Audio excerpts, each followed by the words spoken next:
Il y a peu, un ordinateur quantique a résolu en quelques minutes un problème que le supercalculateur le plus puissant du monde mettrait 1 million d'années à traiter.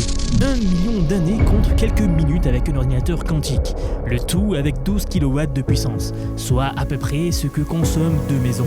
Ce résultat, c'est pas un post viral sur X ou un pitch de start-up, c'est un résultat scientifique publié dans Science, revue par les pairs, l'une des revues scientifiques les plus rigoureuses au monde. Ça existe, c'est vérifié, n'importe qui peut aller le lire sur internet, le télécharger, l'imprimer, peu importe. Et malgré tout, regardez ce que font les géants de la tech en ce moment. C'est comme si ce papier n'avait jamais été publié.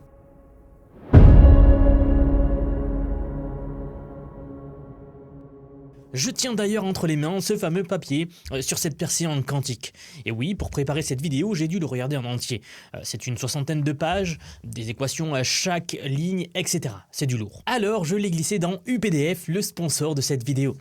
J'ai laissé ce logiciel et son IA me défricher le terrain et m'aider à tout préparer. Le principe est tout bête, n'importe quel PDF un peu pénible, un contrat, un manuel, un dossier administratif, un cours, peu importe, vous le déposez dedans et au lieu de tout lire, vous posez vos questions directement à l'IA. Je vous montre, j'importe le PDF de cette étude ici dans l'interface UPDF. Ensuite, je peux discuter directement avec le papier. Par exemple, je peux lui demander les conclusions principales de ce papier en cliquant sur leur IA. Et j'en obtiens une réponse en quelques secondes. Que vous traitiez des dizaines de documents par jour ou juste le contrat que vous repoussez depuis 3 semaines, au final vous y gagnez la même chose. C'est-à-dire que le temps que vous passez à chercher, vous le récupérez ici. Je peux à tout moment discuter de la méthodologie d'une section, des limites de l'expérience ou alors chercher un chiffre précis que je cherche. Il répond et il me donne un numéro de page. Comme je ne vous cite jamais un chiffre sans l'avoir vérifié, ça me permet de remonter à la source en 1 seconde avec l'IA. Et quand je me rappelle plus un terme exact employé dans le papier, je clique ici sur la recherche par IA. Puis je saisis ma recherche par concept et non par mots-clés. Bien sûr, UPDF ce n'est pas que l'IA, c'est aussi un éditeur PDF très complet en réalité. Vous pouvez éditer du texte, supprimer, remplacer, vous signer sans imprimer, et il y a une tonne d'autres outils. Très pratique pour signer donc. Je ne peux pas tout vous montrer, mais regardez cette liste, l'éditeur est très poussé. Le lien officiel de téléchargement gratuit du PDF vous attend en description ou dans le premier commentaire épinglé sous la vidéo. Merci à UPDF pour avoir sponsorisé cette vidéo. Allez, on reprend la vidéo. 650 milliards de dollars investis dans des data centers rien que cette année. Des centrales nucléaires qui ont été relancées pour alimenter des serveurs de calcul. Nous sommes en train de construire l'infrastructure la plus chère de l'histoire de l'humanité, dans tous les pays, tous pays confondus. Et personne ne pose la question qui devrait être sur toutes les lèvres. Est-ce que tout ça sera obsolète avant d'être amorti ? Messieurs, dames, c'est un plaisir de vous retrouver aujourd'hui une fois de plus. Alors, à la fin de cette vidéo, vous allez comprendre ce que ce résultat, cette publication scientifique, change concrètement, notamment dans le domaine quantique et dans l'avenir. Pourquoi est-ce que les plus grosses boîtes, les entreprises tech, continuent malgré tout de parier sur les data centers, sur des data centers toujours plus gros, et ce que ça signifie concrètement pour tous ceux qui travaillent avec l'IA aujourd'hui. Parce que, en réalité, on est peut-être en train d'assister à la plus grande bascule de l'industrie des 10 prochaines années. Parlons d'abord de ce qui se passe en ce moment dans les data centers, parce que les chiffres sont assez délirants. En 2026, cette année donc, les grandes entreprises tech devraient dépenser environ 650 milliards de dollars dans les data centers dédiés à l'IA uniquement. Donc, 650 milliards de dollars en une seule année. Et c'est pas fini, il va y avoir d'autres investissements. Honnêtement, je comprends pourquoi. Aujourd'hui, pour entraîner un grand modèle de langage IA, il faut de la puissance de calcul classique, et ce, en quantité massive. Pour faire tourner l'inférence à l'échelle de milliards d'utilisateurs qui utilisent l'IA aujourd'hui, c'est des milliers de GPU empilés dans des bâtiments grands comme des hangars d'aviation. On en a besoin de cette puissance maintenant, c'est pas le débat. Enfin, si, ça en est un, mais pas celui qu'on croit. Le vrai débat, en réalité, c'est la trajectoire. C'est le fait que l'on dimensionne des infrastructures pour les 15 prochaines années uniquement sur les besoins classiques, comme si rien n'allait évoluer. Alors que tout est en train de bouger. Les data centers IA pourraient engloutir entre 9 et 17% de toute l'électricité américaine d'ici 2030, selon l'Electric Power Research Institute. C'est pas rien, c'est même vraiment immense. Il faut dire que le timing est brutal aussi. La demande en IA, elle est là maintenant. Tout le monde a besoin de cette puissance de calcul, mais les nouvelles infrastructures électriques prennent 10 ans ou plus à être autorisées, à être construites, à être raccordées, etc. Bon, peut-être 5 ans si on accélère et qu'on prend une entreprise de BTP qui travaille jour et nuit. Et entre les deux, il y a un gouffre. Ce gouffre, on le comble avec des solutions qui feraient rire si elles n'étaient pas réelles. Microsoft relance 3 Mile Island, qui est le site de la pire catastrophe nucléaire de l'histoire américaine. Il a été rebaptisé le Crane Clean Energy Center. Il faut dire que le changement de nom, le rebranding, ça aide souvent les entreprises qui veulent prendre un nouveau départ.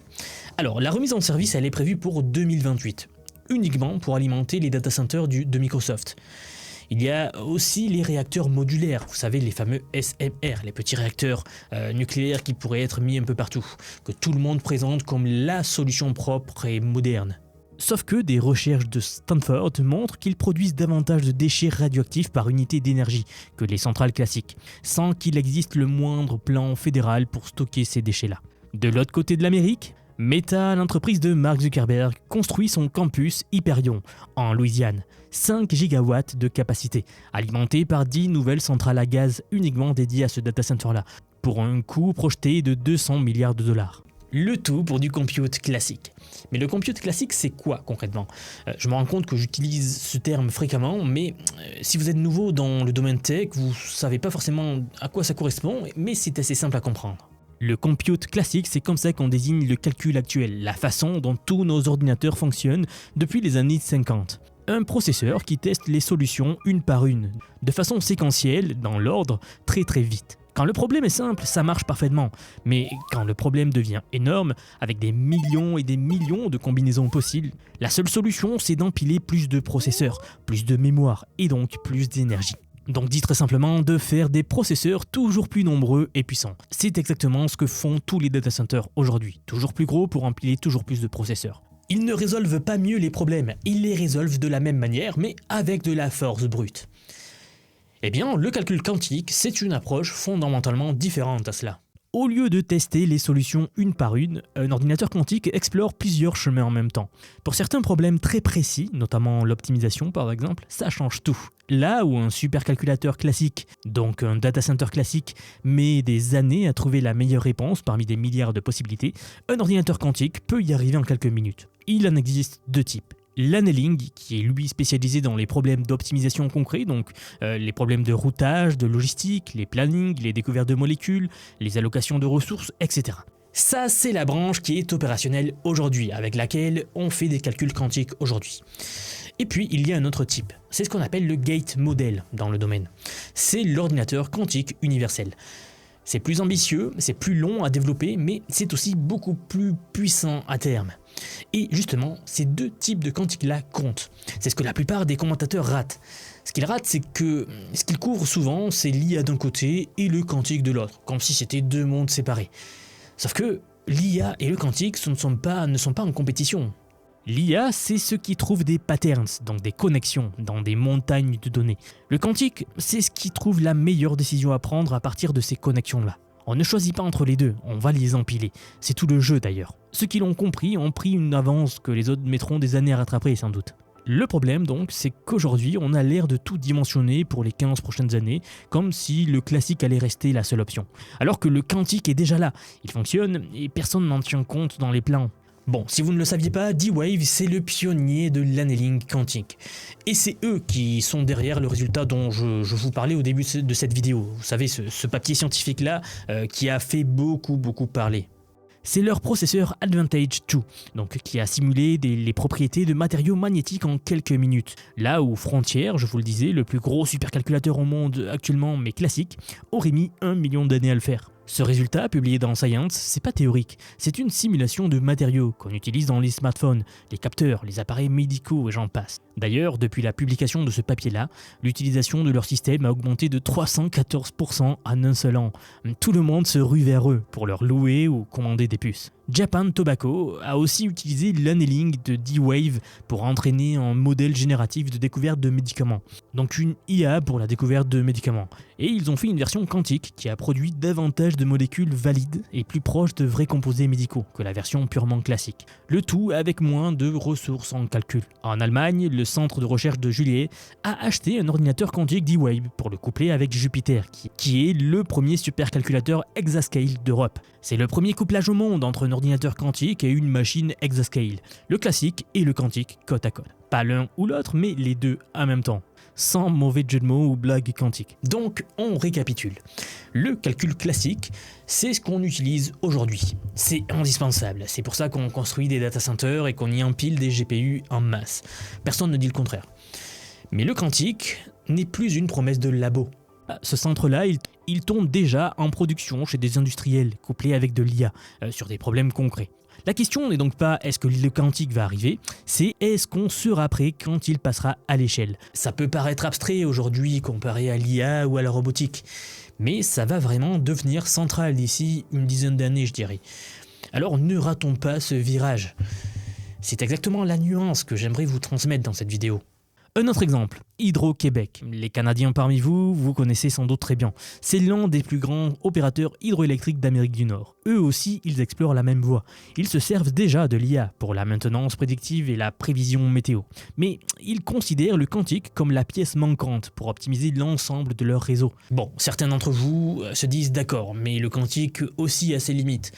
Vous avez raison, aujourd'hui clairement. Une étude publiée fin mai a été la première à quantifier les impacts en ressources de calcul quantique déployées à grande échelle, et elle a identifié 2 goulots d'étranglement sérieux aujourd'hui. D'abord, l'eau. L'eau nécessaire à la fabrication des puces quantiques. Et ensuite, l'hélium-3, un isotope rare, indispensable au refroidissement cryogénique des qubits supraconducteurs. L'hélium-3, il provient essentiellement de la désintégration du tritium dans les stocks d'armes nucléaires. Le quantique a des obstacles, mais ces obstacles-là, ils ont des solutions qui sont en développement actif aujourd'hui. D'ailleurs, petite digression, mais l'hélium-3 est tellement rare sur Terre que certains pays envisagent très sérieusement d'aller le chercher sur la Lune. C'est pas une blague. Le vent solaire en a déposé des quantités énormes à la surface lunaire pendant des milliards d'années. Et la Chine, comme le programme Artemis américain également, l'ont tous deux identifié comme une ressource stratégique dans leur feuille de route spatiale. On en est là.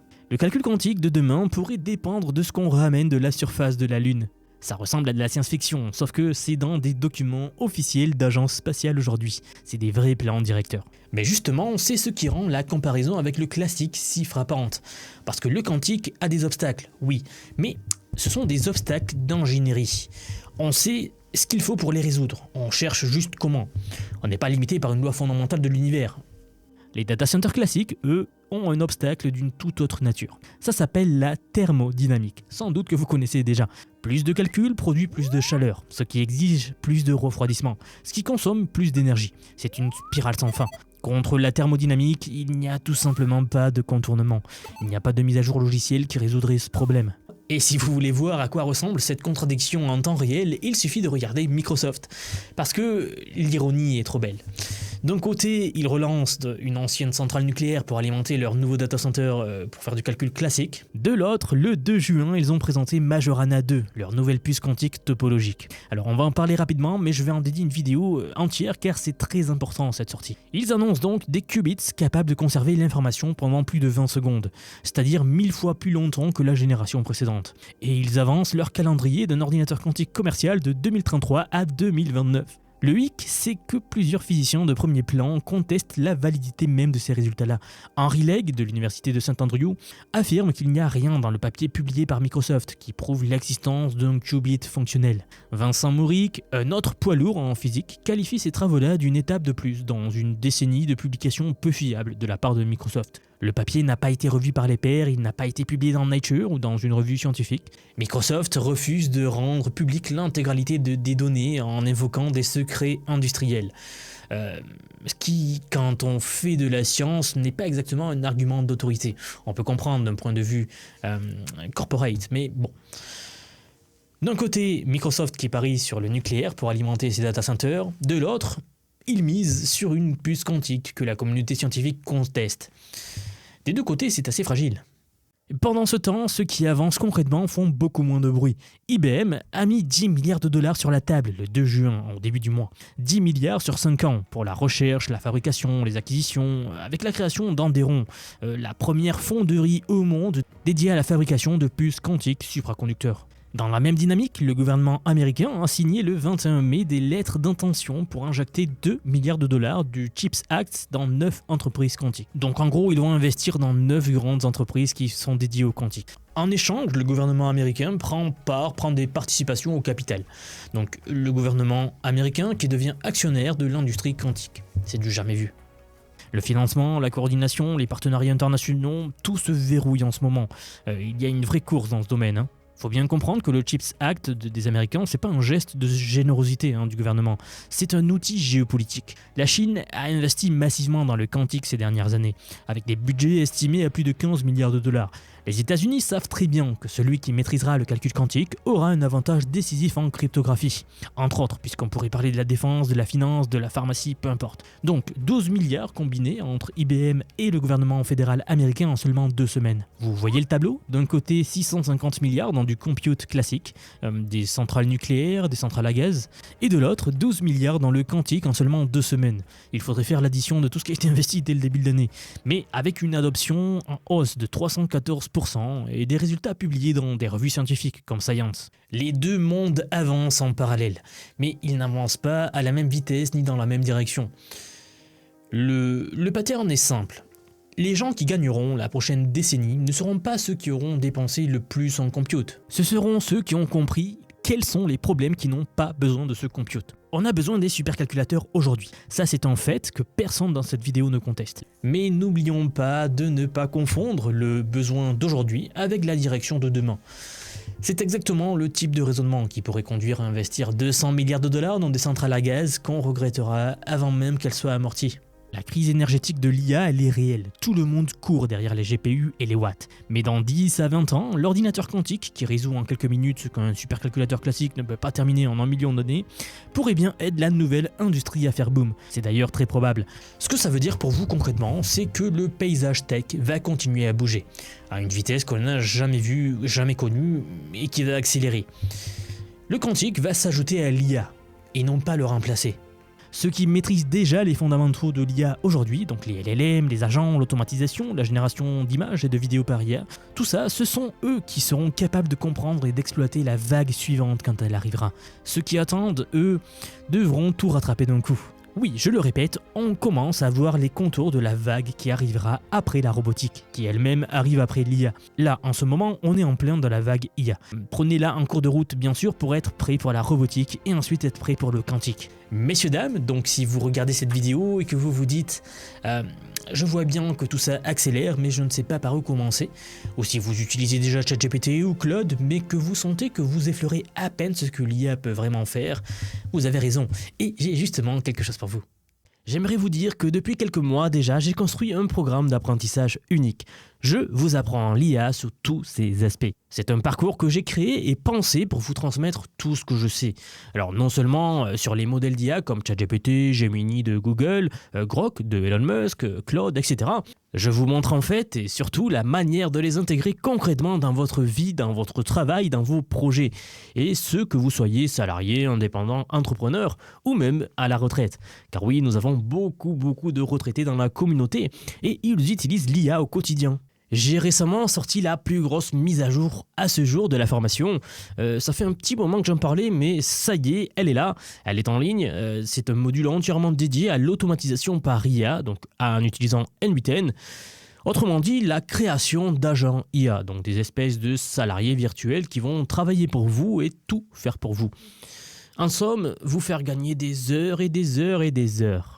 Vous êtes déjà plus de 6 à 7 000 à avoir rejoint ce programme, donc merci pour tout ce soutien. Et enfin, sachez qu'il n'y a pas besoin d'être développeur, pas besoin d'avoir un profil technique. Je vous prends par la main et pas à pas, avec des leçons vidéo claires, des cas concrets pratiques, on voit tout ce qui touche à l'IA. Dernier point, mais pas des moindres bien sûr, si vous nous rejoignez aujourd'hui, vous aurez accès à toutes les évolutions du futur. Sans surcoût, accès illimité à vie à tout ce que je veux vous apprendre. Donc aujourd'hui, c'est un paiement unique, ce n'est pas un paiement mensuel, c'est juste un paiement unique et vous aurez accès à vie à toutes les mises à jour que je vais faire en permanence et que je fais en ce moment même d'ailleurs. Donc si cela vous intéresse, vous avez les liens en dessous de la vidéo, donc soit en description, soit en commentaire épinglé pour nous rejoindre. Dans tous les cas, moi je serai très heureux de vous accueillir dans le programme Vision IA. Si vous êtes encore là, merci d'avoir regardé cette vidéo jusqu'au bout et je vous dis à très vite pour la prochaine vidéo. À bientôt.